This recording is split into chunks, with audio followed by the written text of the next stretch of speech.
புதிய நடைமேம்பாலம் அமைக்கும் பணிகள் காரணமாக தாம்பரம் கடற்கரை இடையிலான மின்சார ரயில் சேவை மாலை 4 மணி வரை நிறுத்தப்பட்டிருக்கிறது.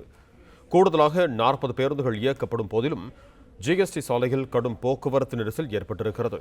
இதுகுறித்து கூடுதல் விவரங்களோடு இணைகிறார் எமது செய்தியாளர் வசந்த். வணக்கம் வசந்த், உங்களிடம் இருக்கும் தகவல்களை பகிர்ந்து கொள்ளுங்கள். வணக்கம். தாம்பரம் மின்சார ரயில்கள் அனைத்தும் ரத்து செய்யப்பட்டுள்ளதால் தாம்பரம் ஜிஎஸ்டி சாலையில் தற்சமயம் கடுமையான போக்குவரத்து நெரிசலானது ஏற்பட்டுள்ளது. இதனால் பேருந்து நிலையங்களில் அதிகப்படியான மக்கள் கூட்டமாக காணப்படுகிறது.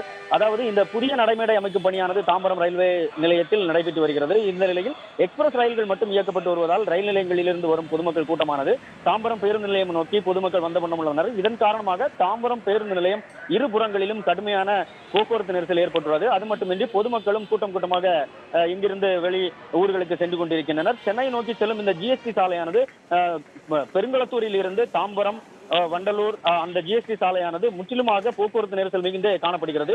குறிப்பாக தாம்பரம் பேருந்து நிலையம் பகுதிகளில் சென்னை கடற்கரை மற்றும் சென்னையின் மையப்பகுதிகளுக்கு செல்வதற்காக பெரும்பாலான பொதுமக்கள் சென்னை புறநகர் பகுதிகளில் இருந்து ஒரே இடத்தில் குமிந்து வருவதால் இங்கு மக்கள் கூட்டம் அதிகமாக காணப்படுவதோடு போக்குவரத்து நெரிசலும் மிகுந்து காணப்படுகிறது. போக்குவரத்து போலீசார் இங்கு பணியில் ஈடுபட்டிருக்கின்றனர். இருப்பினும் இந்த ஒரே நேரத்தில் வாகனங்களின் கூட்டமும் பொதுமக்களின் கூட்டமும் அதிகமாக இருப்பதால் இந்த நெரிசலானது தற்சமயம் ஏற்பட்டுள்ளது.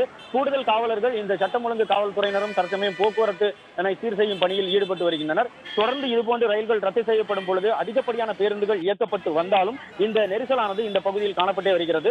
இந்த பேருந்துகள் மற்றும் பொதுமக்கள் அனைவரும் ஒரே இடத்தில் குவிந்து வருவதால் தற்சமயம் இந்த ஜிஎஸ்டி சாலையில் அதிகமான கூட்டம் காணப்படுவதோடு போக்குவரத்து நெரிசலும் ஏற்பட்டுள்ளது.